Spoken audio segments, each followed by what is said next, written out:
Ladies and gentlemen, dear friends of CONVOCO, welcome to the 2023 CONVOCO Forum. Both to those of you here in this room, as well as all of you who are following us via live stream. This year, CONVOCO's topic is the open society sustainable in case of emergency? As I said, is the open society sustainable in case of emergency? Let me offer you a few thoughts on this topic. We have deliberately used the word emergency in the title of this year's topic, and we're not talking about a crisis. We should make it clear that the crisis stage may be behind us, and we have already entered the emergency phase. What is certain is that the situation today is more serious and dangerous than it was 5 years ago. We can see that since 2008 and 9, we have experienced one crisis after another. The historian Adam Tooze popularized the term polycrisis to describe this phenomenon, to describe this gray area between crisis and emergency. We are confronted with a difficult set of circumstances, and I would dare to say that nobody in this room has actually experienced anything in this way. I don't think anyone here in this room, and there are lots of experts here today, can actually predict the level of danger for the economy and society. We are faced with high inflation alongside a low unemployment rate, a high level of polarization in society, accompanied by the sense that Western democracies are not as stable as they used to be. And at the same time, in the background, we have the climate crisis, the loss of biodiversity, a growing rivalry between the United States and China, and a war in Europe whose dangerousness is impossible to quantify. The ability to quantify and identify, that's what it's all about. Because even if we can see everything that is happening, the extent and interconnections are not manageable or identifiable for individuals. In addition, there's another interesting phenomenon. In their optimism, people always believe that things are progressing and that they will turn out positive. They find it hard to adjust to the facts, and in according to what they have discovered, to develop the necessary strategies. Today's problems are exacerbated, or at least influenced, by the fact that we are witnessing dramatic technological innovations. The age of artificial intelligence has dawned. This puts societies and systems to the test. That is the situation in a nutshell. And that brings us to the very question posed by this forum. Are the systems sustainable? The systems. Which systems? And what do I mean by that? Not just Western systems, but these are inevitably foregrounded in this topic. Why? The answer is obvious. Because from 1800 until the start of this millennium, the West has steadily grown in importance, and its institutions have dominated the world's social fabric. In terms of the share of global gross national product, the Western system's dominance peaked economically in 1999. What does the West stand for? The West symbolizes a system of values and ideas such as freedom and human rights. It has a universal message, but one that should be judged critically in light of colonialism and oppression. After World War II, the United States hegemony was absolute. During this phase, a number of institutions emerged that continue to structure the world today.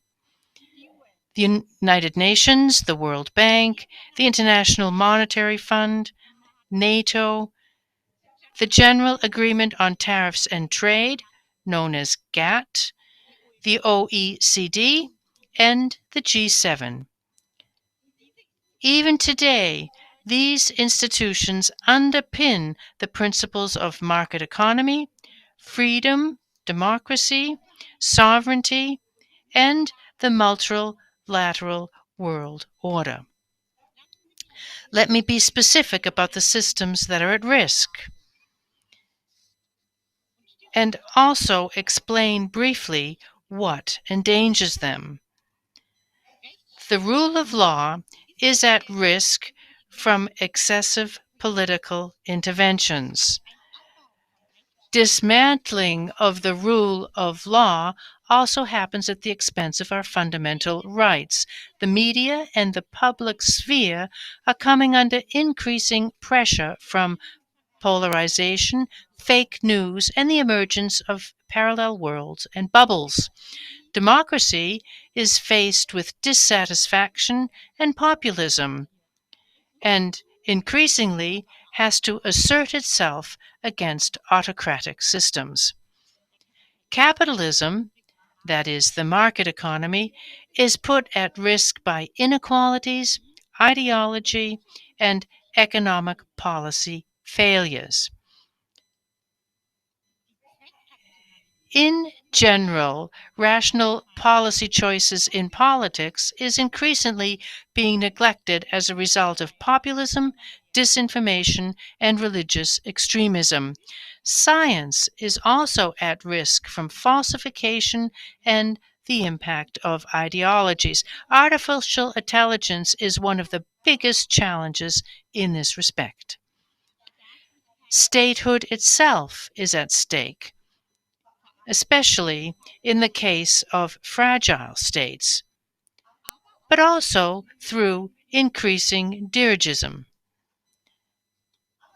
But other things are also at risk, such as the technical infrastructure as a result of wars, scarcity of raw materials, neglect, and above all, increasingly a problem, the wrong kind of regulation. International cooperation, which is coming under increasing pressure from the systemic conflict between the US and China, from geopolitical conflicts of interest, and also from the scarcity of resources. And, above all, our natural world.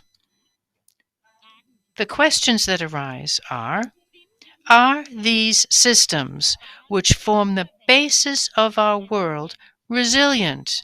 That means, are they sustainable and flexible enough to change? Are our institutions obsolete? Many date back to the 18th century. And do the institutions still reflect the global world as it is in 2023? Are we, as a society, capable of adjusting to the changed situation and the challenges quickly enough? We need flexibility and openness to change, not rigidity, and attachment to old systems. Adaptability is the key word, in the sense that we keep what is good about our systems and adapt them at the same time. The history of empires shows, and leaving open the question of whether the West represents an empire in the classic sense, that change and transformation are essential for survival. Empires are dynamic systems in terms of political and economic integration.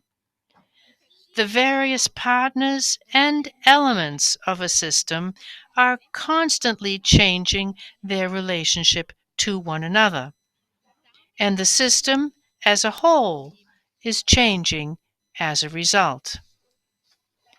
Changes in economic power usually entail changes in political power. We probably have to acknowledge that the world, as it was in the 19th and 20th century, is now in the presence of disappearing. As you can see, our topic is the open society sustainable in case of emergency is a wide-ranging one. Today we will be looking at individual aspects of this major issue in more detail.